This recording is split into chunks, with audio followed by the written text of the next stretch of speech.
This week, we speak to two young women who are doing completely different things, but seizing the opportunity to inspire young South African women to show the world what women in Africa can and are doing to make their mark in a world that still stereotypes the African woman. They talk about managing expectations when it comes to culture, religion, and tradition, going against the grain, and seizing or creating opportunities for themselves and generations to come.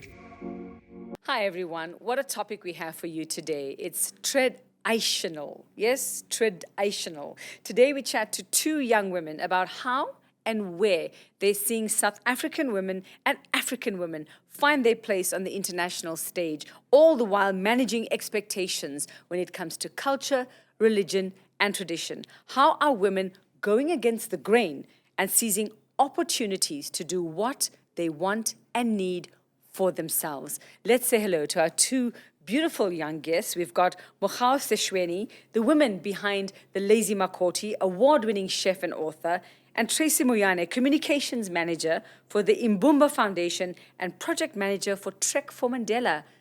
Ladies, welcome, and thank you for your time today. Thank you so much for having us. Thank you. Well, Mokgao, your story and your platform, Lazy Makoti, and I can tell you she's anything but lazy, folks, anything but lazy, speaks so well to this topic. That's why we had to invite you. Briefly tell us your story and how Lazy Makoti started. So basically, the Lazy Makoti started a few years ago. Was working in corporate, quite unhappy, and a friend of mine who was getting married wanted to learn how to make what is South African traditional dishes. Of course, she couldn't find to impress the in-laws. Right. Yes, so she couldn't find any place to go, like a cooking school or a cookbook that could help her. I knew that I had this passion for cooking, and that's kind of how it started, from these lessons with this one person to it becoming what I do on weekends. So that I then went to culinary school, and then fast forward to years later, I now publish cookbooks. I do cooking classes. I develop recipes for other brands. I see here, you have an empire. I mean, you've grown this website and just, if you Google you, it's an empire. Yeah, and now I have a range with a retailer as well. Oh, wow. Okay, yeah. I can't wait to hear what next. And Sina, your role at Imbumba Foundation, which I know does amazing work.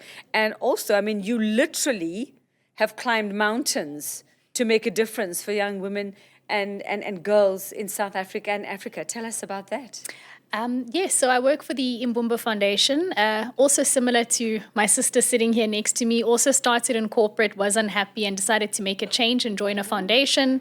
I run the Trek for Mandela program, which is whereby we have individuals from all walks of life who join us to climb and summit Mount Kilimanjaro, specifically on Mandela Day and Women's Day, in support of keeping girl children in school and essentially helping to alleviate period poverty. Did you post a picture when you got up there? Yes, I to did. Kili? Yes. Must I find that one and like it? Yes, please. I must like it. Hey. Yeah, we must do that. We must find that one and like it. Well done, ladies. Young ladies, and you've already made such a difference. And Mokgao, your title, Lazy Makoti, like I said, is so opposite to what you've actually done and the empire that you've built.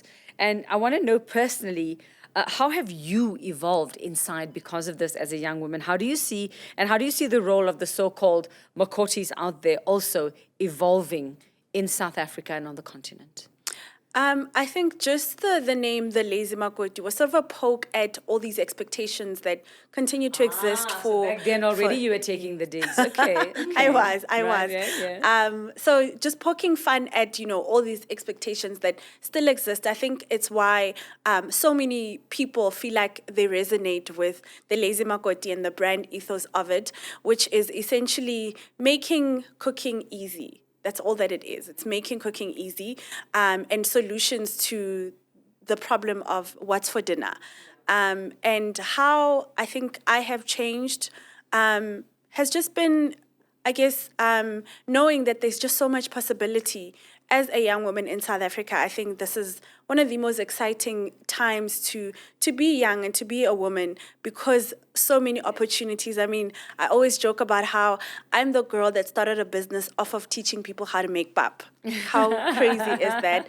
But I think that speaks volumes around like the opportunities that exist, particularly in South Africa, to really make something out of nothing. And And do you I think that's that, incredible. do you think enough young women are seizing those opportunities? I think so. I mean, every day I hear about another young woman that's doing something completely amazing. Like summiting Kilimanjaro. Like Summit in Kilimanjaro.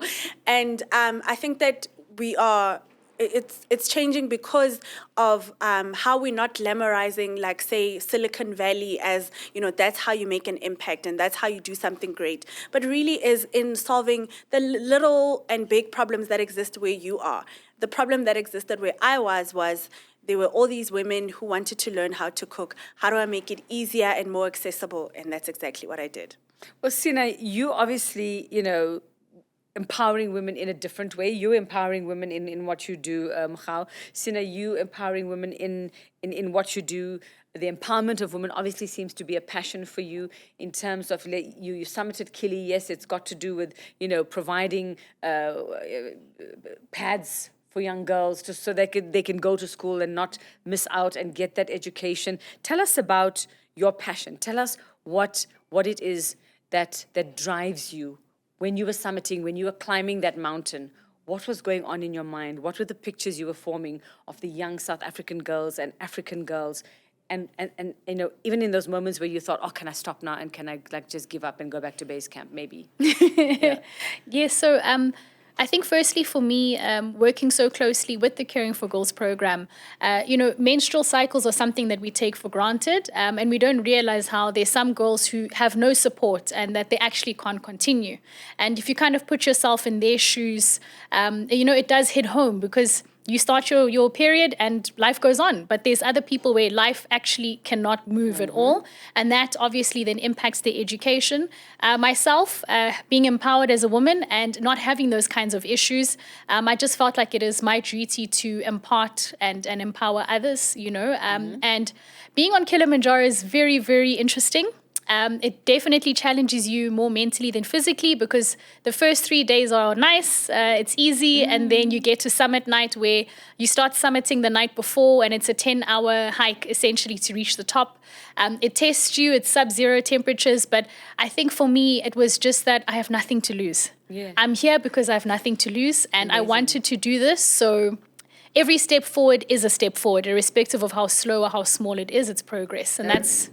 Are you going to do it? Are you going to do it next year again? Definitely. Okay, so we need to set a date, because I see it's been great for toning and muscle building. So please, reminder to Summit Kili. I'm going to do that to myself. 100%. Sina's going to train me. I would love to. That'll be amazing. I mean, as I head towards 50, you know what? A girl needs a goal. She needs to achieve something. So I'm going to be doing that, okay? Yeah. So now you young women, with the African and South African woman still being imagined as the person carrying her child on her back or getting into a taxi to go and clean somebody else's house. I want to know from you, seeing as you've traveled these amazing parts already, at your young ages, where do you see, or how do you see these women, these South African women, these African women finding their spotlight on the international stage and showing the rest of the world what African women can actually do? Or do you think that there are still so many challenges that stop us from doing that, Mchau? I think, of course, there are still incredible challenges, just trying to bridge the gap between the haves and the have-nots, and women and men continue to be quite challenging. But there's also so much opportunity in that. I say again, just understanding that there's so much value that we bring in solving not just the big problems, but the little problems that exist all around us. I think that we are going in the right direction. Maybe not there yet, but I think that we are going in the right direction, definitely. And Sina? I think for me, it's a confidence thing. And I don't know if that is bred from culture and how we brought up, where we kind of told to suppress ourselves and, put ourselves down. So I think there is a lot of challenges, yes, inequality, and obviously the backgrounds that we come from and the opportunities presented. So I think if we can break those barriers from a cultural point of view, I definitely think that there is a lot for South African and African women in the international space. And you make a good point then. That was my next question is, as two young women who have obviously, like you say, you gave up corporate, your idea came from this friend who needed to impress, she was going to get married and she needed to know how to learn to cook. I mean, as two young women who have taken chances, you've kind of gone against the grain, right? I mean, you're working, you're focusing on your careers, you're building your empire.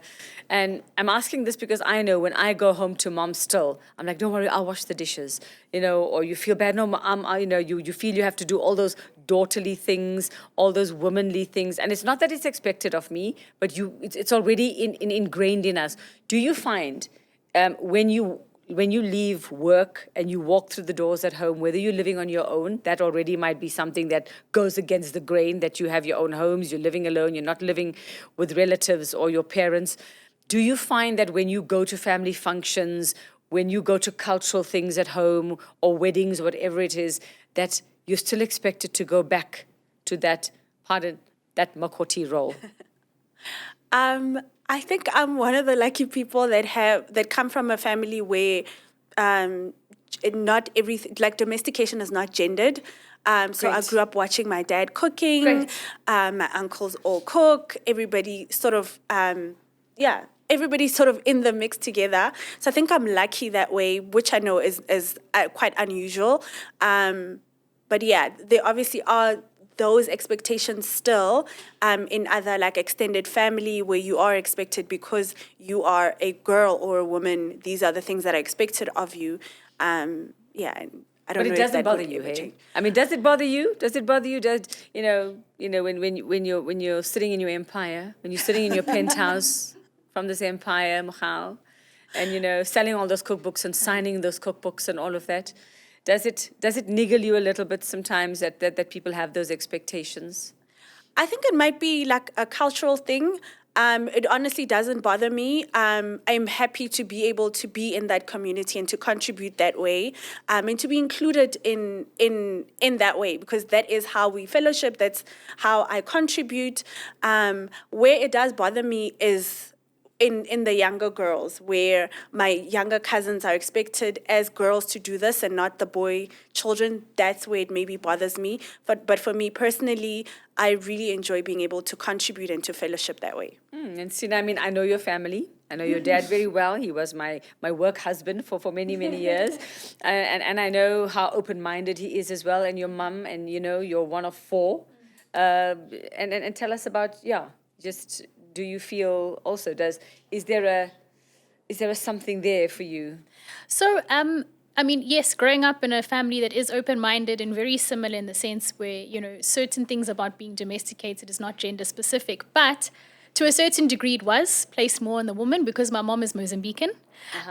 And that culture is very different. Even being interesting. Tell us about the differences. I mean, being 31 and single and no kids is strange. When you go home, people are asking, "What about the husband? What about the kids?" I was always the MC, never the bride. I only got married at 32, so I feel you. Yeah. Yes. So there is definitely that. And I mean, if I look at all my siblings, none of us have been married, none of us have kids, and that's not normal in the Mozambican culture.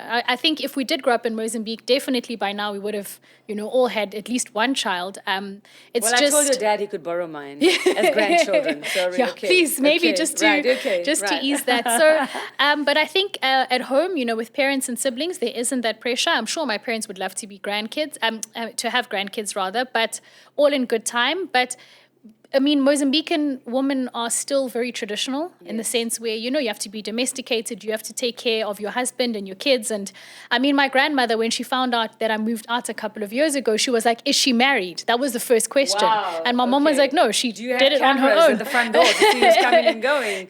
So I think it's also just a generational thing in the sense that for her, moving out of the house is because you're getting married, but for us, it's not like that. There is that pressure, especially with the Mozambican culture. But And your mom has a bit of an Indian background as Yes, well she there. I know does. that, yes. Yes. So there is that. There's added that, yes, on top of everything else, yeah. But luckily, my parents very open-minded and just want us to be happy and do it on our own time. That's amazing. Yeah. That's amazing. That's amazing. So, going against the grain and maintaining your careers and doing all of this, there definitely must have been challenges. There definitely must have been those moments for when you thought, maybe I should just get married and make it easy and, and carry on and do what everyone expects of me. Your particular challenges daily, and your business continues to grow, Michal. You're doing amazing things. Your particular challenges that you also know that other women are facing as well, other South African women and African women, in trying to keep their careers, take the opportunities out there, create their own opportunities, being scared to create their own opportunities. Let's start with what you've experienced and what they can learn from you. I think a big one continues to be just bridging the gap between getting paid what's fair and what you deserve as a woman. It continues to be a challenge. Are you also scared to ask for? I mean, Not do you anymore. Because Not anymore. You got past that. I've had to learn the hard way. To learn your value and to believe in your value. Yeah. Absolutely. Yeah. Even though that continues to be a challenge, I know when a lot of people think of a chef, they continue in their minds to picture a man in a white jacket being a chef. Yes. It's really crazy that in 2023, this is still an issue. So I think the biggest one is just knowing how to negotiate your value and trust that this is what you deserve. You've put in the work and this is what you deserve. So just ask for it. I think that remains, the biggest challenge. Women continue to be over-mentored and just don't get... Over-mentored, I like that. Explain that. Tell me what you mean. So even as you're trying to go through like a funding cycle for a new project in the business, someone immediately thinks, oh, we should mentor you. Even when I'm you saying, don't know what you're doing, you need help. Oh, that's very interesting. Even when I'm saying, no, I'm actually ready for funding. I'm not looking for mentorship. What I'm looking for I know is what to funding do with your take me money. to- I to know the what I'm next going to be phase. doing with your money. So I just give me the money. Absolutely. Yeah. And it's, it is worrying that is still a conversation that we're having. It is worrying. And Sina, are you experiencing the same thing with yourself and your circle of friends as well? Are you finding that, sometimes it can be disparaging where, you want to do things and then people don't think, they look at you and go, young, beautiful woman, but maybe she doesn't quite know what, how to take this forward? 100%. I do see that around my friends a lot as well, and my colleagues, in that, you're young, you're beautiful, you don't know much, you still have a lot to learn, you're a woman, you're emotional. But for me personally, I've never actually had that experience because I can be quite dominating, so to speak, when it comes to career in the workspace. Okay. I stand up for what I believe in, I don't back down, and I believe that my capabilities speak for themselves, and I've got thick skin. So it takes a lot to really break me. But people around me, for example, you do go through that, and there is an expectation where men will try their luck, if you're young and fresh and, to see maybe how far you can go and what sort of favors they can get from you. But you really just, you have to be strong. I would never have said that looking at you. I would never have said that, but there's a tigress in there. 100%. I can see that. I'm sure you get that from your mother. I think so. Yes, I know you get that from your mother. So are you both comfortably doing, would you say comfortably balancing your careers, where you want to go, your roads ahead, with what's expected of you traditionally or culturally? Or are you just there saying, listen, I'm focusing on my career and I'm focusing on myself, and are you okay with that? I don't know about, expectations, but I am comfortable with where I am in terms of like balancing life and work.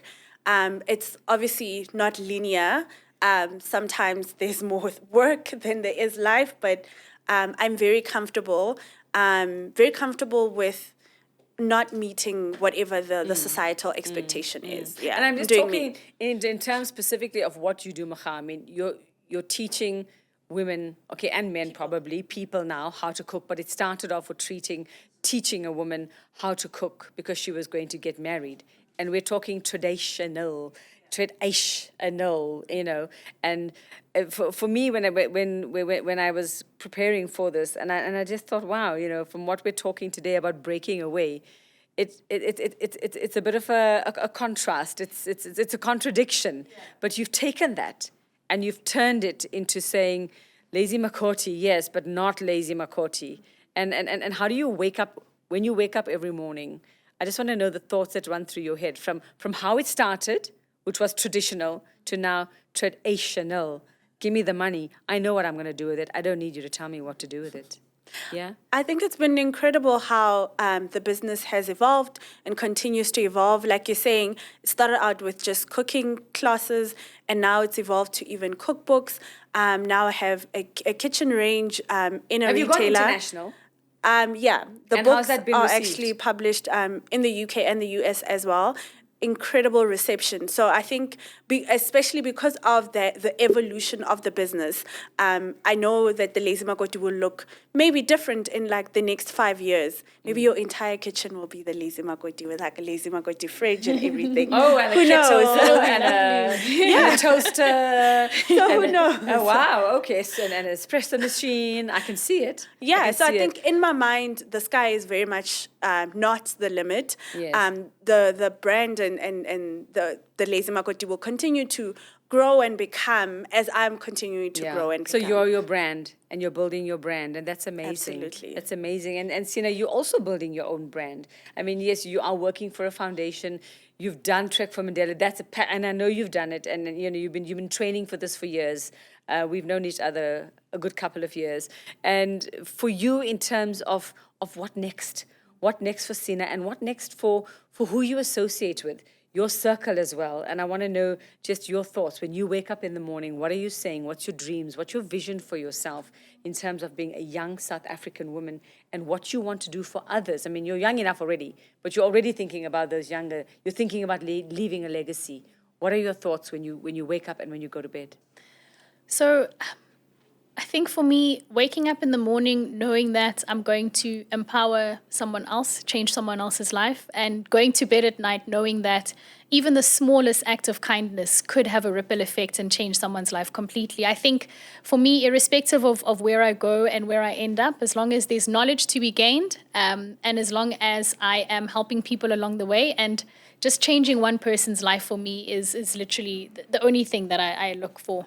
And I think it's just that kind-hearted nature in me that wants With other the people. tigress, combined Yes, with the when it needs to tigress, come out, it does don't come be out. fooled, don't be fooled, people, about what you see. Yeah. So I think it's wanting to help others.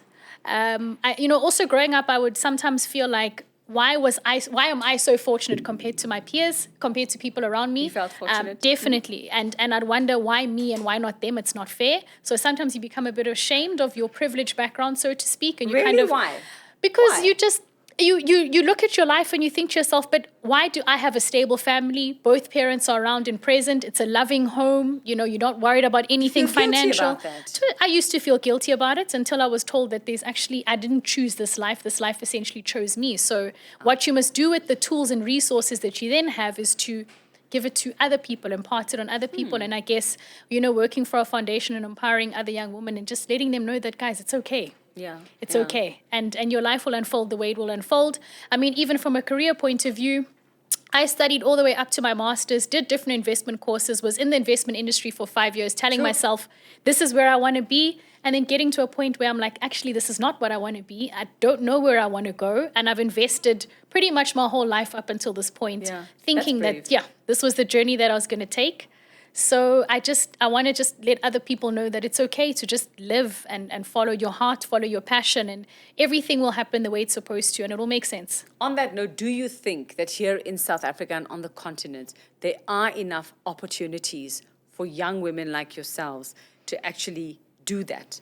To say, I'm going to drop this, I'm going to pick this up, and I'm going to go with this because I believe. Do you think that there's enough help, infrastructure, support? Do you think that they're getting that yet, or what still needs to be done, Mocha?